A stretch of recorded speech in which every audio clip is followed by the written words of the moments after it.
mendapatkan pahala haji dan umrah gratis setiap hari.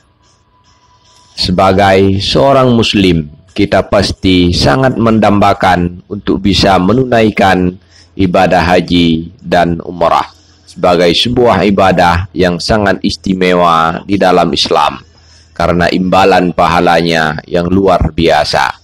Sebagaimana disabdakan Rasulullah sallallahu alaihi wasallam dalam sebuah hadis yang diriwayatkan oleh Imam Bukhari, Imam Muslim, dan para perawi terkenal lainnya.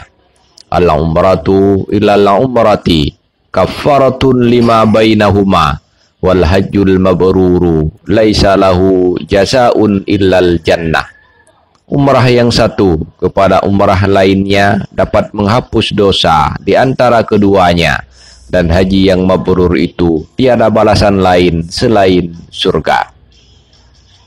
Namun, tidak semua orang dapat merealisasikan keinginannya untuk menunaikan ibadah haji dan umrah ke Makkah Al-Mukarramah, karena perjalanan suci ini memerlukan biaya yang besar, sehingga banyak orang yang tidak mampu meraih pahala yang luar biasa ini. Akan tetapi, Allah memberikan solusi kepada hambanya yang benar-benar mendambakan fadilah haji dan umrah tanpa harus mengeluarkan biaya sedikit pun, alias gratis total. Caranya adalah melaksanakan sholat subuh berjamaah di masjid, lalu duduk berzikir sampai terbit matahari, kemudian melakukan sholat isya' 2 rakaat.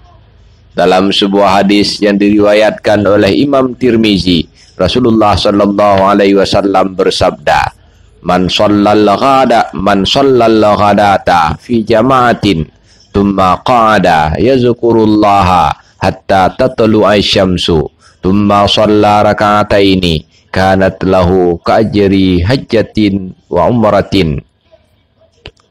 Qala Rasulullah sallallahu alaihi wasallam tamma. Barang siapa yang melaksanakan sholat subuh secara berjamaah, lalu ia duduk sambil berzikir pada Allah hingga matahari terbit, kemudian ia melaksanakan sholat 2 rakaat, maka ia memperoleh pahala seperti pahala haji dan umrah. Beliau pun bersabda, pahala yang sempurna, pahala yang sempurna, pahala yang sempurna. Walhamdulillahi rabbil alamin. Wallahu a'lam bissawab.